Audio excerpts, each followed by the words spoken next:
안녕하십니까. 신의 한수 홍철기입니다. 신혜식 대표님이 오늘 몸 상태가 안 좋으신 관계로 제가 진행하도록 하겠습니다. 10시 뉴스 시작하겠습니다. 오늘 박창훈, 박완서, 우동균 기자와 함께 하겠습니다. 안녕하십니까. 안녕하세요. 참 요즘 좋은 뉴스 잘 없어요. 그런데 그나마 믿을 것은 자유한국당에서 그래도 통쾌한 얘기들 한마디씩 던져주는 게 아닌가 싶은데요. 오늘 황교안 대표가 문재인에 대해서 아주 날선 비판을 했다고 하는데 어떤 내용인가요? 네, 오늘 자유한국당에서 또 최고위원, 중진의원 연석회의가 열렸습니다. 이 자리에서 황교안 대표가 이 현 정권에 대해서 또 강한 비판의 목소리를 냈습니다. 참고로 이 한일 문제 그리고 북한 문제와 관련해서 한국당이 나름의 목소리를 내고 있습니다만은 지금 워낙에 이 민주당이 반일 프레임을 하도 씌워놔가지고 지금 그것이 지금 언론을 통해서도 그렇고 정치권에서도 그렇고 거의 주류가 되고 있지 않겠습니까? 하지만 그런 와중에 황교안 자유한국당 대표가 거기에 주눅들지 않고 또 소신 있는 그런 발언을 했기 때문에 저희가 오늘 그 발언을 소개해드리고자 합니다. 자료화면 보면서 이야기 드리도록 하겠습니다. 네, 황교안 대표 문재인을 향해서 북한 도발의 벙어리 같다라는 이제 발언을 한 건데요. 제가 이제 그 자유한국당 홈페이지에 나와 있는 그 원문을 이제 봐가지고 그 중에 좀 눈여겨볼 부분 제가 따왔습니다. 이런 말을 했네요. 2주도 되지 않은 동안 4차례나 미사일과 방사포를 쐈다. 동시에 맞을 짓을 하지 말라. 이런 모멸적인 협박까지 퍼부었다. 이건 북한에 대한 이야기죠. 네. 그런데 문재인 대통령은 지금 어디에서 뭘 하고 있는가? 문재인 대통령은 북한의 도발과 위협이 계속되고 있는데도 규탄도 경고도 심지어는 유감 표명조차도 한마디 하고 있지 않다. 참고로 2일날 있었던 그 백색국가 제해 조치에 대해서는 가해자인 일본이나 표현까지 써가면서 아주 강한 어조를 냈지 않았겠습니까? 그 긴급 국무회에서 말이죠. 근데 정작 이 북한의 미사일에 대해서는 규탄, 경고, 유감조차도 않는 이런 이중잣대의 적인 이 문재인의 행동을 이제 비판을 하고 있는 겁니다. 그러면서 대통령은 NSC에도 한 번도 참석하지 않고 있고 청와대는 예의주시하겠다라는 그 서면 브리핑 한 장, 그게 지금 전부다. 지금 내놓은 대책이 이거밖에 없다. 일본의 수출 규제는 국무회의 생중계까지 하더니 북한의 미사일 도발에는 대통령이 벙어리가 되어버렸다. 그러니까 일본에게는 그런 행동을 보였더니 북한에게는 벙어리 같다라는 거거든요. 자, 국민의 안전과 생명을 책임지고 지켜야 할 국군 통수권자로서 실로 중대한 직무유기라 아니할 수 없다. 이건 직무유기다라는 거죠. 북한이 막무가내로 도발과 위협을 반복하는 근본 원인은 결국 대통령과 이 정권의 굴종적인 대북 정책 때문이다. 그저께 문재인 대통령은 평화경제가 그 길의 길이다 라고 했다더라. 그러니까 평화경제를 통해서 일본을 앞서 나가겠다는 거 아니었겠습니까? 정말 코웃음칠만한 이야기였는데요. 그러면서 남북 경협만 되면 일본이 이길 수 있다는 그런 허황된 주장을 했는데 정말 허황된 일이다. 핵무기 개발 멈추지 않고 틈만 나면 미사일 쏘아대는 북한과 무슨 경협이 가능하다는 것인가? 우리 GDP의 2%도 되지 않는 북한과 뭔 시너지를 내서 일본을 이기겠다는 건지 참으로 한심하기 짝이 없다. 라고 이제 강하게 얘기했습니다. 그리고 이 정권이 내년 총선에서 이기기 위해 일본과의 갈등을 방치해서 반일 감정을 극대화하고 있다. 또 총선연 이벤트로 북한 김정은 답방을 추진할 것이다. 라는 지금 구체적인 음모론이 돌고 있는데 얼마 전 드러난 이 민주당 양정철의 보고서를 통해서 반일 감정 극대화는 사실상 입증이 되었다. 게다가 어떻게든 김정은의 심기를 건드리지 않겠다라는 이 문재인의 굴종적 자세를 보면 북한을 또다시 선거에 이용할 것이다 라는 합리적인 의심을 가질 수밖에 없다.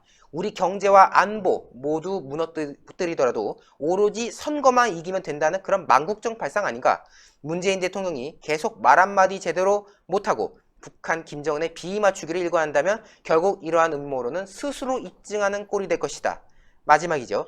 대통령과 정권의 잘못된 이념 집착으로 우리 경제가 돌이킬 수 없는 길을 가게 된다면 국민들께서 그 책임을 반드시 물을 것이다 라고 했습니다. 저는 이 발언 굉장히 뼈가 있는 발언이라고 생각해요. 사실 이 문재인 정권 주류가 주사파, 흔히 주사파라 불리는 그런 사람들이지 않습니까? 과거에 김일성을 추종했던 그런 사람들.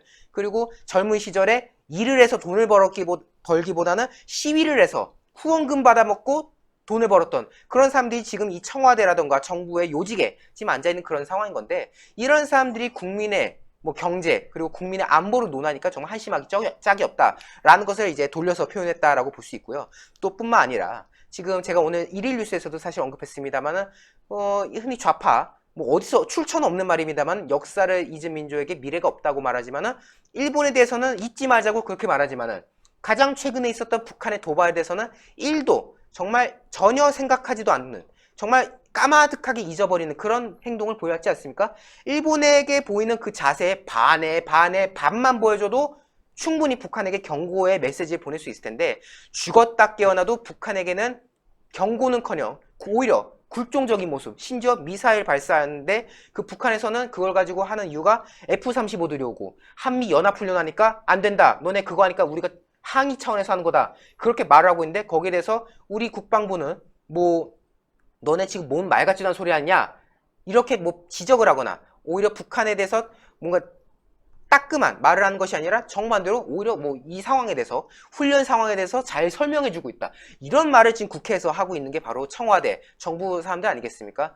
그렇기 때문에 지금 제1야당, 뭐 제1야당뿐만 아니라 사실상 대한민국의 유일한 야당이다라고 해도 모자람이 없는 자유한국당의 황교안 대표가 오늘 한 이 회의 중에서의 발언은 굉장히 의미 있는 발언이었고 실제로 황교안 대표의 행보에 대해서 한동안 이제 자주 매스컴에 나오지 않았었는데 오늘 이 발언에 대해서는 네이버를 보니까 상위권에 올랐더라고요. 실시간 1위에도 올랐고 정치란에 1위에도 오를 정도로 많은 호응이 있었다. 국민들의 많은 호응이 있었고요. 자유한국당이 앞으로도 계속해서 이러한 자세를 가지고 그렇다고 뭐 진짜 일부 극렬한 사람들처럼 뭐 친일을 해라. 절대 그러면 안 되겠죠. 자유한국당이 어련히 알아서 하겠지만은 일본의 어떤 조치에 대해서는 비판적인 자세는 가지되 그래도 이 대한민국의 경제와 안보를 챙기는 정당으로서의 그 역할을 계속 이어나갔으면 좋겠다라는 말씀을 드리고 싶습니다. 예. 이게 지금 보면은 일본 문제, 북한 문제, 국내 정치 문제, 국민 경제 문제까지 한 쭉 다룬 어떤 종합적인 문재인 정권에 대한 비판인 것 같은데요. 박창훈 기자 어떻게 생각하시나요? 일단은 계속 야당으로서의 역할을 계속 한다는 점에서는 참 의미 있는 행동이라고 생각을 하고요. 물론 그 강경한 발언을 할 경우에 지지층에 대해서는 아주 좋은 반응을 얻을 수 있습니다. 막 문재인 정부가 뭐 하야해야 된다 이런 얘기를 하면 보수층에서는 인기가 없겠죠. 하지만 중도층에서는 그런 얘기합니다. 저기 뭐 황교안 대표 저 사람은 왜 이렇게 말을 저렇게 심하게 그리고 또 뭐 자유한국당 국회의원 누구는 왜 이렇게 말 심하게 이런 식으로 저들의 프레임 안에 들어가기 때문에 그렇기 때문에 정제된 언어를 사용해야 될 필요가 매우 있다고 보는데 오늘 황교안 대표께서 얘기하신 거는 아주 뼈를 아프게 하는 이야기지만 중도층이 봤을 때도 공감이 많이 가는 그런 이야기다. 이렇게 평가할 수 있을 것 같습니다. 예. 그 박완석 기자는 사실 우파 운동을 오랫동안 했잖아요. 예, 예. 그 우파 운동을 오래 했던 그 입장에서 오늘 황교안 대표의 발언 어떻게 판단하십니까? 오늘 자유한국당 황교안 대표께서 하신 발언을 보면 우리가 흔히 그 팩트 폭행이라는 말을 즐겨 쓰지 않습니까? 오늘 황교안 대표의 발언은 팩트 폭행 수준이 아니라 치사량에 달하는 팩트 폭행입니다.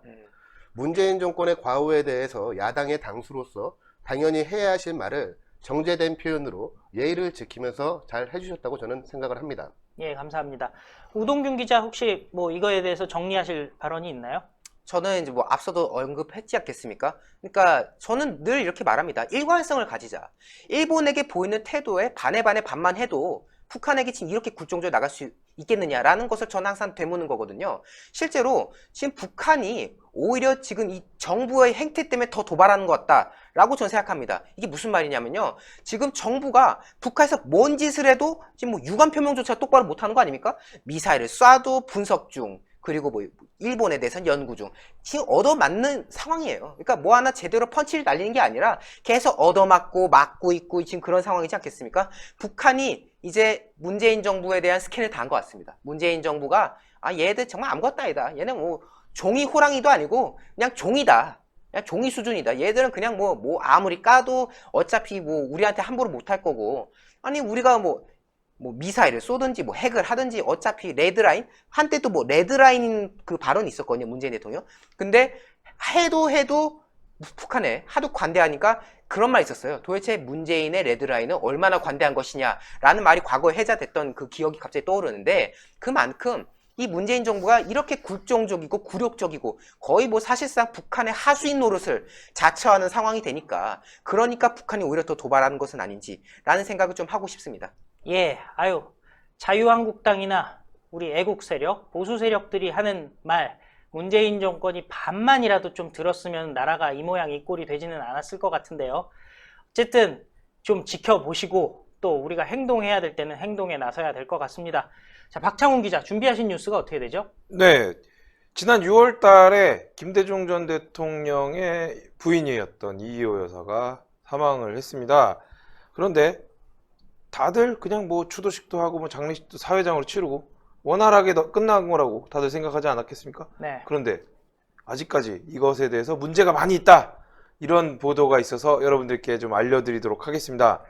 예, 보면 여러 복수의 언론에서 보도한 바에 따르면요. 지난 6월에 별세한 이희호 여사가 장례식 그리고 현충원에 있었던 추모식, 근데 장례식 비용이 아니라 추모식 비용의 정산 문제를 두고 고인의 장례를 치렀던 장례위원회 내부의 책임 공방이 계속되고 있다고 합니다. 이 추모식 진행에 참여했던 업체들이 재단료 꽃값과 그리고 행사 진행 비용 등의 수천만 원을 받지 못했다고 피해를 호소하고 있는 중이라고 합니다. 이 피해액이 어느 정도냐면요. 총 4,500만 원 정도로 추산이 되고요. 그리고 지금 이제 50여일이 지났는데 아직까지 비용 지급이 이루어지지 않는다. 이렇게 알려졌습니다. 그리고 이 장례는 사회장으로 정부에서 약 1억 원 정도가 지원이 되었습니다. 그 돈은 김대중 평화센터에서 관리를 하는 걸로 알려졌는데 이 센터 측에서 다른 장례 비용은 모두 지급했지만 추모식 비용은 치르지 않고 있다고 합니다. 이런 걸 보면서 뭔가 문제가 있지 않나 이렇게 생각이 되는데요. 이에 대해서 서류는 행안부에서 지원한 1억 원은 이희호 여사 통장으로 들어갔고 이는 유족이 사용처를 결정해야 되지만 그걸 김대중 평화센터의 김성재 이사라는 사람이 일방적으로 이 사용처를 정했다. 그래서 정부 지원금은 그 사회장을 치르라고 준 것인데 가족장에 일방적으로 쓴 것으로 김 이사 측이 비용을 정산해야 된다. 유족인 김홍걸 씨는 우리와 입장이 같다. 이렇게 밝혔습니다. 와, 저로서는 좀 이해가 안 되는 부분이 네. 있습니다. 자신의 어머님의 장례식에 이제 사용된 그 비용 등을 사실 제가 정말 궁금한 게 그 유족 대표가 김홍걸 씨라고 하셨나요? 예. 혹시 그분도 뭐 생활고에 시달리고 있습니까? 그럴 그 리가 유학도 없겠죠. 갔다 오고 그 당시에 황제 유학 논란도 있었지 않습니까? 뭐 소득이 없고 벌이가 없는데 고급 주택에서 살고 고급 차를 타고 다니면서 학비가 비싼 대학원을 다녔다. 뭐 이런 얘기가 있지 않습니까? 아니, 그렇다면 그 4,500만 원 정도는 어떻게든 마련을 해서 그 업체 분들한테 지급을 해주는 게 정상일진데 사실 그 납품했던 업체들 관계자들도 다 서민 아닙니까? 네. 그리고 이제 그분들도 가족들을 부양해야 되는 그런 입장에 있는 분들인데 어서 빨리 저런 것은 정산을 해서 해결을 하는 게 상도덕이고 사람 사는 도리 아닌가 하는데 어떻게 저 4,500만 원 때문에 아직도 이렇게 논란이 되는지 참으로 이제 국민의 한 사람으로서 부끄럽기 짝이 없네요. 사실 제가 생각하기엔 이래요. 저게 김대중 평화센터라는 어떤 단체에서 했다라는 거잖아요. 예, 그리고 정부 예산이 들어간 부분이 있지 않겠습니까? 그러니까 네. 지금 기사를 제가 짠 보면은 좀 사회장에 들어갈 돈이다 이렇게 얘기를 하는데 가족장에 썼다 이렇게 얘기가 나오거든요. 네네. 그러니까 저 부분에 대해서 보통 이게 행사 같은 거 할 때요. 예, 예. 아니, 유명한 분들이 이제 돌아가셨을 때 혹시 장례에 참가해 보신 적이 있나요? 아니, 제가 주도한 적은 없어요. 참석을 아, 한 적은 저기- 있어요. 저는 참여해 본 적이 있습니다. 예. 예전에 모시던 국회의원의 어머니가 돌아가셔서 예. 그때 4일장을 치렀는데 한 4,000명이 좀 넘게 온 걸로 예. 기억을 하는데 엄청난 숫자죠. 그리고 뭐 정관계 인사, 뭐 대통령도 화환을 보낼 정도로 엄청나게 큰 장례. 근데 그 의원님께서는 조의금도 한 푼 안 받으시고 동생들이 있으셨는데 동생들한테도 비용을 지불하지 말라. 장녀인 내가 하겠다. 이렇게 하신 걸로 제 기억을 하고 있습니다. 그러니까 결국에는 왜 측근 내지는 가족끼리 지금 싸움을 하는 형태가 돼 있는 것 같고 또 나랏돈 갖고 싸우는 것 같은데요. 예, 예. 이게 나랏돈 같은 경우는 사실 정산을 잘 해야 되지 않겠습니까? 그렇습니다. 보통 이렇게 재단 같은 거 운영하면서 예, 예. 국고보조금 같은 거 받았을 때 어떻게 관리를 하시죠? 용처에 맞게끔 사용을 해야죠. 그리고 거기에 관련된 증빙 서류도 다 준비를 해서 제출을 해야 합니다. 사회장에 사용하라고 준 비용을 가족장에 사용을 했다. 그럼 이거 가족장에 사용을 한 거는 가족들의 뜻이고 가족들이 그 비용을 내는 게 일반적이지 않습니까? 예. 근데 사회장을 사용하라고 정부에서 국고 지원을 해준 것을 가족장에 사용을 했다는 거는 사실 좀 문제가 저는 있다고 보고요.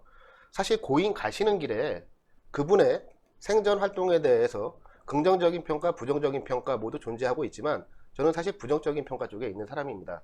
이런 것을 제껴놓고 판단을 한다고 하더라도 그 고인 가시는 길에는 좀 깔끔하게 정리하는 게 고인 얼굴에 먹칠하라는 길 아닙니까? 그렇습니다. 가시는 길에 정말 자손들 그리고 측근들이 잘 모셔드리는 것이 또 사람의 도리인 것 같은데 가신 후에 이렇게 뒷말들이 무성한 거 좀 안타깝네요.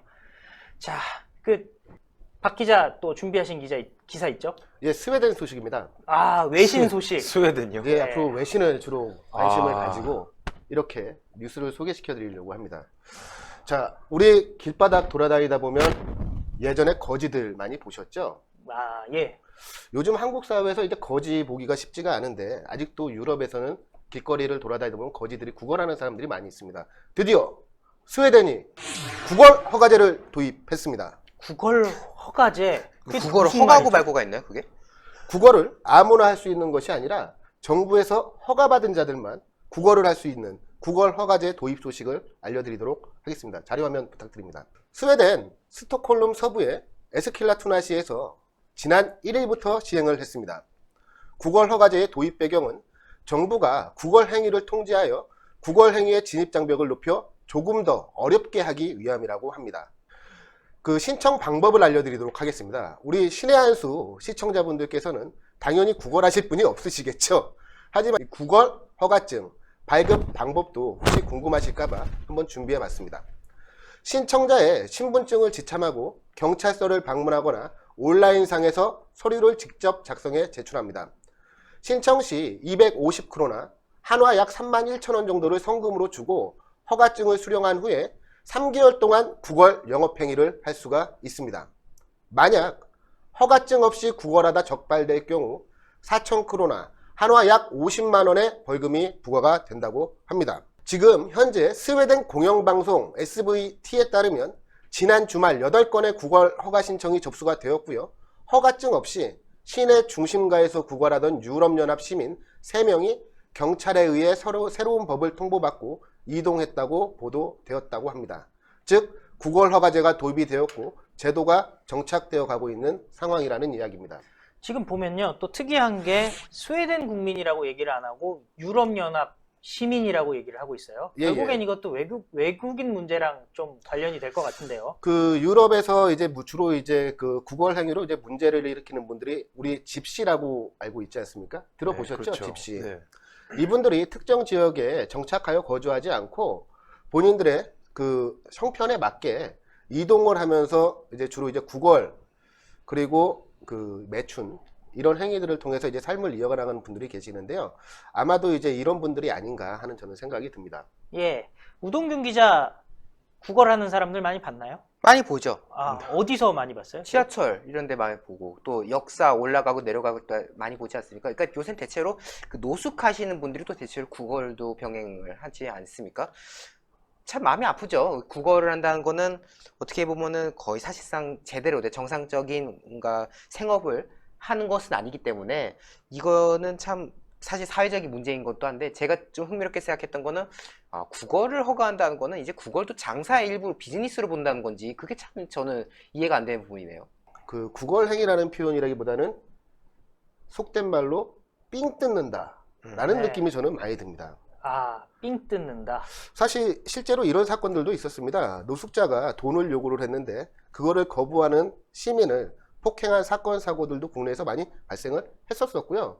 사실 우리 대한민국 같은 경우는 소위 구걸 행위를 하는 거지라는 직업을 가진 사람들이 지금 현재 찾아보기가 힘든 상황입니다. 네. 과거에는 그 먹고 살기가 힘들었던 문제로 인해서 구걸 행위를 직업으로 삼는 소위 거지라는 직업군이 존재를 했었는데요. 그 드라마도 나왔지 않습니까? 거지왕 김춘삼. 예, 거지왕 김춘삼이라는 드라마도 방영이 되고 많은 인기를 끌기도 했습니다. 그런데 이제 그게 과거에 이제 그 88 서울올림픽을 앞두고 그 도시 미화 정책의 일환으로 그 구걸 행위를 하는 사람들을 그 사회에 그 적응하고 정착할 수 있게끔 사실은 뭐 반강제적이기도 했었고요. 그 정책을 시행함으로써 인해서 국내에서는 이제 구걸 행위를 직업으로 삼는 소위 말하는 거지라는 분들을 찾아보기가 많이 힘들어졌죠. 사실 아까 제가 좀 놀랐던 게 거지 허가를 받기 위해서 또 한 3만 원 정도 내야 된단 말이에요. 예, 예. 그러니까 거지가 지금 선진국, 스웨덴 같은 국가에서는 수익률이 굉장히 높은 사업이 아닌가요? 저도 사실 직접 구걸이라는 영업행위에 대해서, 구걸 비즈니스에 대해서 제가 사실은 연구나 공부를 해본 적이 없어서 정확하게 말씀을 드리기는 힘듭니다만, 아무래도 투입하는 시간과 노동 대비해서 수익성이 좋으니까 이 구걸 행위를 하고 있다고 저는 생각을 합니다. 예, 저는 지금 봤을 때 결국에는 외국인이 와서 구걸 행위를 했던 게 아닌가. 그러면은 이제 국가 간의 경제 수준에 따라서 예, 예. 뭐 구걸해서 받은 돈 갖고 예, 또 예. 자기 원래 고향이랑 비교를 하면은 또 예, 큰 예. 돈이 될 수도 있는 부분이 있어서 예, 예. 결국에는 외국인 문제랑도 연계가 될 수 있는 부분이 있지 않나 싶은데 박창훈 기자는 어떻게 생각하세요? 뭐 구걸에 대해서 이게 그런 겁니다. 정말 이 뭐랄까요? 경제 능력이 없고 노동 능력이 없는 분들이 뭐 그렇게 하시는 부분에 대해서 뭐 그걸 말리는 건 좀 어렵다 이렇게 생각을 하고요. 뭐 여담이지만 라마단 기간 같은 경우에는 이슬람에서는 남들에게 베풀라는 표현을 많이 하거든요. 그래서 아랍에미레이트 같은 경우에는 그 아부다비에 있는 그랜드 모스크 앞에 파키스탄이나 이런 다른 가난한 이슬람 국가에서 온 거지들이 많이 온다고 합니다. 그러면 이제 우리가 흔히 알고 있는 만수르 그분이 차에 타고 지나가면서 돈을 1000디람짜리 지폐를 막 뿌려준다고 합니다. 그러면 차가 지나가고 나면 그 돈을 서로 갖기 위해서 이런 어마어마한 또 쟁탈전이 벌어진다 그러는데, 물론 이런 겁니다. 홈리스나 혹은 경제 능력이 없는 사람들에게 어느 정도 돈을 줘서 그 사람들이 다시 재활의 그 희망을 줄 수 있는 약간의 돈이라면 저는 문제가 안 되겠는데, 그걸 업으로 삼게 된다면 문제가 되지 않겠나 이렇게 생각을 하는 거고, 아무래도 그러다 보니까 이런 식으로 구걸 허가증, 그리고 기간이 3개월밖에 안 된 이유가 다 있는 것 같습니다. 3개월 정도 돈을 받아서 조금씩 모아서, 예를 들면 뭐 한 달이라든지 이렇게 방을 얻어서 다시 뭔가 사회로 나와서 이 사회인의 한 사람으로서 활동할 수 있는 그런 돈을 모으기에 3개월 정도면 충분하다 이렇게 생각해서 3개월로 하지 않았나 그렇게 생각을 하고 있습니다. 사실 거지 요즘에 찾아보기가 힘드니까 별 생각을 안 했는데 요즘 좀 걱정은 듭니다. 대한민국 결국에는 경제 위기가 다가오고 있지 않겠습니까? 주식 떨어지고 환율 오르고 제2의 IMF 되면은 정말 많은 사람들이 집을 잃고 직장 잃고 거지가 될 수가 있는 상황인데 우리에게도 시사점을 주는 것 같습니다. 자, 또 박 기자 또 준비한 기사 있죠? 자, 관광지 바가지. 우리 모두 한 번씩은 겪어본 문제 아닙니까? 네. 저 역시 지인들과 가족들, 그리고 특히 국내 관광지를 가게 될 경우에 터무니없이 비싼 숙박요금, 터무니없이 비싼 식대, 그리고 불친절하고 비위생적인 상인들의 행태들 때문에 다들 분노가 치민정 많으실 겁니다.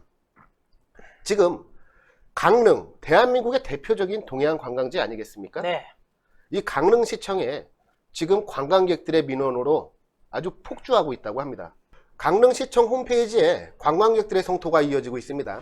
강원도의 경우 올봄 대형 산불 등 악재로 인해서 지역 경제에 어려움을 호소하고 있다는 점은 우리 신의 한수 시청자분들을 비롯해서 모두 아실 것이라고 생각을 합니다. 이를 보고 도움이 되고자 동해안, 강릉을 찾았던 관광객들조차 분노를 금치 못하는 상황이 발생했습니다. 사실 하루 이틀의 문제는 아닙니다. 제가 강릉시청 홈페이지 자유 게시판에서 캡처해온 화면입니다.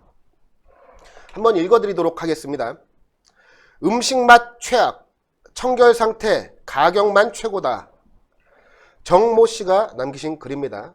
주요 내용을 보면 가격도 최소 2배 이상 비싸고 냉방도 제대로 안 되고 맛도 없고 청결 상태도 엉망이었습니다. 이제는 대도시 음식 가격 2~3배를 받으려면 최소한 비슷한 서비스라도 받아야 하는 거 아닙니까? 라며 반문하며 다시는 강릉 말고도 갈 곳이 많다며 찾아가지 않겠다고 성토를 하는 게시물입니다. 다른 게시글을 보도록 하겠습니다. 5년 만에 한국 여행 와서 강릉 여행 중 횟집에서 바가지 쓴 듯. 김모 씨께서 남겨주신 글입니다. 내용은 둘이서 게를 먹었는데 25만 원이 나왔다고 합니다. 이 25만 원이면 비싼 것 맞죠? 라고 물어보시는데 제가 대신 대답해 드리겠습니다. 비싼 건 맞습니다. 바가지 쓴 거 맞아요. 미슐랭 3스타급. 예, 맞습니다. 또 다른 분이 아주 감정에 북받쳐갖고 남긴 글입니다. 바가지 천국 강릉 경포대 다시 가면 땡땡땡이다. 음성 지원되는 것 같지 않습니까? 어떤 말씀을 하시는지 저는 제 귀에 다 들려오는 것 같습니다. 하루에 25만원 숙박비를 결제를 했는데 그 위에 추가되고 해서 결국 1박에 42만원을 지출했다는 내용입니다. 참 해도 너무하는 그런 내용이고요. 지금 이래서 이 사실 동해, 그리고 동해뿐만이 아니죠. 사실 부산도 마찬가지고 우리 대한민국의 대표적인 여름 휴양지 관광지들을 가면 여름 한철 장사라는 그 일부 몰지각한 상인들 때문에 우리 관광객들이 많은 피해를 보고 또 감정들도 많이 악화가 되고 계십니다. 근데 다시는 안 간다. 차라리 해외여행을 가고 말지. 사실 이게 현실화되었습니다. 환동해본부에서 자료를 발표를 했는데요. 지금 매년 100만 명 이상의 피서객 감소 추세로 해서 지역 경제에 충격을 주고 있다고 합니다. 동해안 6개 시군 피서객 집계 방식이 지금 신뢰성 문제가 대두되면서 발표는 732만 명이 지난 4년간 줄어들었다고 하는데 아마 1000만 명을 넘어설 것으로 추정된다고 합니다. 오히려 수를 줄인다는 말이에요. 우리 지역에 관광객이 많이 왔다고 하니까 예, 이거를 자랑을 해야 되는 상황인 것 같은데 예. 이거를 오히려 왜 더 수를 갖다가 줄이는 모양이에요? 통계를 할 때 여름 방문객 통계가 제외되는 그런 일이 있었다고 합니다. 그래서 그 통계 자체를 아무래도 신뢰성이 많이 떨어지고요. 아마 4년 사이에 한 1000만 명 정도가 더 줄어든 것이 아닌가 추정이 된다고 합니다. 감소 원인으로는요. 아까 앞서 말씀드린 해외여행의 보편화가 있고요. 그리고 이제 폭염이나 태풍 등 기후 상태, 그리고 무엇보다 바가지 요금과 불친절, 비위생적인 환경 등이 거론이 되고 있습니다. 아무래도 이제 여름에 집중되는 관광 수요로 인한 특성상 바가지 요금과 이로 인한 갈등이 강원도 방문객의 만족도와 재방문율을 하락시키는 악순환이 이어지고 있는 상황입니다. 이번에 어디로 휴가 가실 예정이에요? 저는 아직 휴가지를 정하지 못하고 고민 중에 있습니다. 관광지 바가지 문제가 저는 이렇게 생각을 합니다. 이거를 일각에선 이런 이야기도 하잖아요. 그럼 차라리 정부가 가격 상한제를 만들어서 어느 정도 요금만 받게끔 하면 되는 거 아니냐. 근데 사실 이 가격 상한제 같은 경우에서도 시장에 정부가 개입하는 것이기 때문에 올바른 해법은 되지 않는다고 생각을 하고 있거든요. 그렇죠. 네. 결국에는 그 시장 상인들이 자신들이 나서서 올바른, 그러니까 말 그대로 정상적으로 관광객들을 만족할 수 있는 어느 정도의 적절한 타협점을 찾아서 가격을 형성하는 게 가장 올바른 해법이 아닌가 합니다. 네, 박창훈 부장은 이렇게 바가지 쓰는 식당 가본 적 있으십니까? 여행지. 많이 있죠. 근데 한 번 바가지를 쓰면 다시는 가고 싶지 않아지죠. 누가 거기를 다시 가고 싶겠습니까? 이게 가장 중요한 게 그렇게 생각합니다. 어딜 아무리 작은 데 있지 않습니까? 편의점을 하나 가더라도 서비스가 좋고 그리고 매장이 쾌적하고 그리고 깔끔하고 그래야지 다시 가는 거 아닙니까? 집 앞에 편의점이 아무리 가까이 있다 그래도 더럽고 냄새나고 서비스가 불친절하고 가격이 비싸면 조금 멀더라도 조금 불편하더라도 다른 곳으로 가지 않겠습니까? 가장 중요한 건 정부의 규제가 아니라 그곳 상인들의 적절한 노력 그리고 적절한 가격이 가장 중요한 것 같습니다. 예, 잘 들었습니다. 우동균 기자가 또 급히 준비한 뉴스가 있다고 해가지고요. 네, 제가 이걸 참 놓치면 큰일 날 뻔했습니다. 또 네이버에서 이게 또 주요 뉴스로 올라왔었더라고요. 어떤 내용이냐면은 사실 우리가 지금 이 북한 미사일 문제와 관련해서 지금 미국 측이 뭔가 지금 무시하는 거 아니냐, 신경 안 쓰는 거 아니냐, 그런 걱정을 많이들 하세요. 그러니까 무슨 말이냐면은 지금 가령 지금 단거리 미사일은 괜찮다. 지금 트럼프 대통령도 뭐 단거리 미사일은 뭐 애초에 협상 대상이 아니었다. 이런 말을 하고 있고, 심지어 볼턴 그 보좌관 같은 경우도 단거리는 괜찮다는 그런 논조를 지금 보이고 있지 않겠습니까? 때문에 이거는 상당히 우려할 부분이 많다라는 지금 국민 한 사람으로서 많은 우려를 하는 그런 상황인 건데 말과 다르게 미국 측에서는 나름대로 이 미사일 상황을 예의주시했던 것 같습니다. 그래서 이와 관련된 내용을 다시 한번 보여드릴 텐데요. 자, 제목을 이렇게 나왔습니다. 북한 미사일 심각한 문제인가? 미 핵탐지 정찰기들이 집결 중이다라는 이제 보도인데요. 이게 지금 제가 또 가짜뉴스라는 게 아니라 실제로 중앙일보에서 지금 또 보도를 했던 내용인 겁니다. 이 에어크래프트 스폿이라는 곳이 이제 그 비행기의 항적이라든가 이런 거를 모니터링하는 그런 이제 사이트라고 할 수 있는데요. 여기서 이제 분석한 바에 따르면은 지난 6일 미 공군 특수 정찰기인 WC-135W, 이게 뭐 별명이 스니퍼라고 합니다. 이 스니퍼가 이제 해석하면 냄새 탐지기라는 뜻이라고 하는데, 이것이 오키나와에 있는 가데나 기지에 있던 건데 이게 지금 도쿄 쪽으로 올라왔다는 거거든요. 참고로 이 해당 기종 같은 경우는 공중에서 방사성 물질을 포집하는 그런 이제 그 핵탐지 정찰기다라고 보이는데, 이것이 이제 바로 해당 그 정찰기의 모습을 제가 잠시 또 담아봤고요. 또 이 실제로 이 정찰기 같은 경우는요, 북한 핵실험 당시에 일본에서 전개돼 가지고 한반도 주변을 맴돌면서 이제 방사성 물질을 포집하는 그런 역할을 수행했다고 합니다. 그래서 이것을 지금 분석하는 전문가들의 말에 따르면은 이게 요코타 기지로 찾은 것이 단순히 그냥 미국으로 돌아가기 위한 전 단계인 건지, 아니면은 뭔가 작전을 수행하려고 지금 일부러 의도적으로 지금 도쿄 인근에 위치한 요코타 기지로 간 것인지에 대해서 지금 뭔가 불분명하다, 확실하지 않다라는 이야기가 나오고 있는 겁니다. 그러면은 얘만 왔느냐? 아닙니다. 지금 보면은 지난 6일에 북한의 신형 탄도미사일 발사했지 않겠습니까? 그 뭐 흔히 이스칸데르급이다라고 지금 추정하고 있는 그 미사일 발사 당시엔 RC-135S라는 뭐 별명은 코브라볼이라 불리는 건데요. 이것도 역시 가데나 기지를 떠나서 서해상을 출동을 했었다고 합니다. 서해상에 출동해가지고 이 서해상이 발사했던 그것에 대한 뭔가 정보를 수집하려 했던 것이 아니냐라는 상황이 또 이어지고 있고요. 또 신형 대구경 조종 방사포, 그러니까 방사포라고 지금 알려져 있는 그 지난달 31일에 발사됐던 그것도 역시 동해에서 그 특수 정찰을 했다더라. 그러니까 이 해당 기종이 그 방사포라 주장되는 그것이 발사될 당시에 동해에서 작전을 수행했다는 겁니다. 이것이 또 이제 그 코브라 볼이라 불리는 그 해당 기종의 모습입니다. 어쨌든 이 탄도 미사일 발사와 관련해서 뭔가 예의주시하고 있다, 미군이. 왜냐면은 이 탄도 미사일이 만약 실현될 경우는 결국 여기에도 핵을 달 수 있는 거 아니겠습니까? 그렇기 때문에 지금 뭔가 이 일본 쪽에 있는 미군 기지를 토대로 해가지고 뭔가 그 핵 탐지 역량을 좀 키우는 거 아니냐. 그렇기 때문에 정찰기들이 속속 뭔가 확대되는 것이 아니냐라는 지금 주장이 나오는 겁니다. 그리고 이제 또 언급드리고 싶은 게 지난번에 그 5일이죠. 지난 5일에 괌의 앤더슨 기지에서 RQ-48, 여러분들도 흔히 뭐 글로벌 호크라고 해서 아실 겁니다. 고고도 무인 정찰기인데요. 이것도 역시 두 대가 요코타 기지에 도착을 했다고 합니다. 그러니까 지금 공교롭게도 그 요코타 기지라는 곳에 지금 뭐 코브라볼이라는 것도 가고 있고, 또 글로벌 호크도 가고 있고, 또 스니퍼라는 것도 가고 있고, 그러니까 정찰기 자산들이 계속해서 이쪽으로 모이고 있다는 거예요. 이 해당 장비 같은 경우는 전자광학 장비라든가 열영상 센서, 그리고 뭐 합성계 구레이더 등등의 뭐 어떤 그 장비를 갖췄다 합니다. 말 그대로 정찰 능력이 아주 뛰어나다라고 이제 보이는 부분인 건데, 이게 아마 뭐 영화라던가 뭐 다양한 루트를 통해서 많이 보셨을 그런 이제 모습입니다. 어쨌든 지금 미군 측이 말로는 뭐 단거리 미사일, 우리 신경 안 써 라고 하고 있지만은, 어쨌든 이 미사일에도 핵 역량을 갖출 수 있기 때문에 여기에 대한 미군의 동태가 뭔가 동태 파악이 있는 것은 아닌지에 대한 분석을 저희가 급히 소개해드렸습니다. 미국의 정찰기들이 속속히 몰려들고 있다. 좀 오싹한데요. 박창훈 기자, 네. 한번 설명해 주시죠. 북한이 항상 핵실험이나 핵미사일 이런 류의 도발을 감행하기 직전에 항상 오던 비행기들이 일본으로 속속 들어온 겁니다. 여러분 놀라지 마십시오. 핵실험이나 핵미사일 시험 발사 이런 것들이 이루어질 것 같습니다. 여러분 절대 놀라시면 안 됩니다. 이렇게 놀라시지 않아야 문재인이 좋아합니다. 여러분 그렇게만 말씀을 드리고요. 이 WC-135 통칭해서 이거 콘스탄틴 피닉스라고 합니다. 콘스탄틴 피닉스라고 통칭을 하는데요. 이게 이제 대기를 정보를 모으는 Atmospheric Collection Aircraft라고 미국에선 그렇게 표현을 하는데요.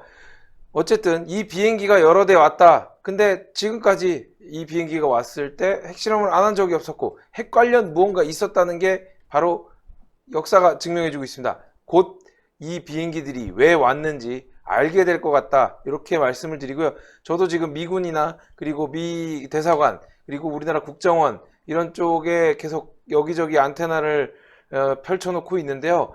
지금 이렇게 모이는 거는 통상적인 훈련은 아니라고 합니다. 그런 건 아니고 뭔가 징후가 포착이 됐기 때문에 온 것 같다.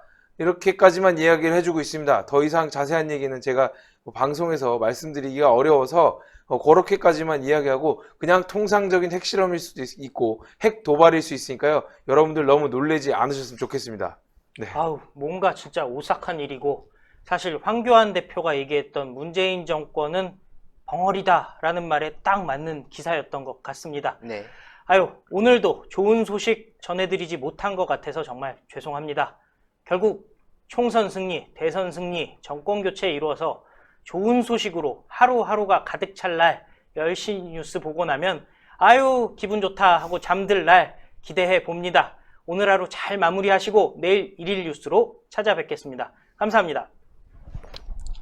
고생하셨습니다. 고생하셨습니다. 네, 시청자 여러분들 추천 버튼 부탁드리도록 하겠습니다. 구독 꼭 눌러주십시오. 80만 얼마 안 남았습니다. 네.